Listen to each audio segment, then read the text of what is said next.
Sementara itu, pemirsa, Lanyala Mataliti mendaftar sebagai bacalon DPD RI di KPU Jawa Timur dengan di antara ratusan simpatisan. Nama bacalon yang mendaftar di KPU Jawa Timur.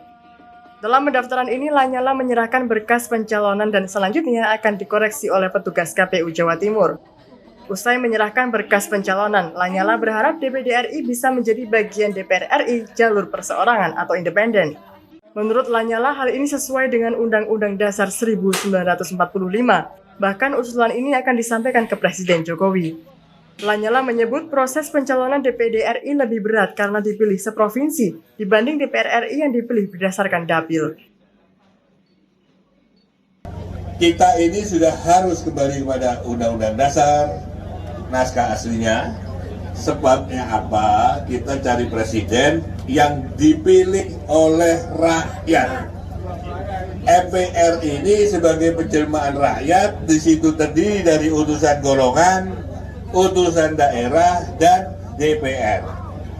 Nah, sekarang dari DPD RI sudah melakukan sidang paripurna dan memutuskan bahwa kita akan minta kepada Presiden Jokowi harus ada DPR yang melibatkan partai politik dan melibatkan anggota DPD yang sekarang ini dia sebagai anggota DPR dari perseorangan alias independen. Karena kalau kembali kepada Undang-Undang 45, otomatis DPD-nya hilang. Tapi karena kita ini bukan diutus oleh daerah, kita dipilih oleh rakyat, posisi kita sama dengan DPR yang dari partai politik. Malah lebih berat anggota DPD RI dibandingkan. Sementara itu, menurut Ketua KPU Jawa Timur Khairul Anam, dari 15 bacalon DPD RI Jatim, baru Lanyala yang resmi menyerahkan berkas pencalonan. Untuk bacalek DPRD Jawa Timur hingga saat ini belum ada yang menyerahkan berkas pencalonan. KPU Jawa Timur berharap partai politik dan bacalon DPD tidak mendaftar di akhir masa pendaftaran karena akan menumpuk dengan bacalon lainnya. 1-14 ini kita sementara hanya menerima dan mengecek kelengkapan, lengkap atau tidak. Kalau soal masalah keabsahan, kebenaran ini kita lakukan di tahapan proses verifikasi. Nah, ketika kemudian kita temukan ada yang belum benar, belum absah, maka nanti akan ada tahapan perbaikan.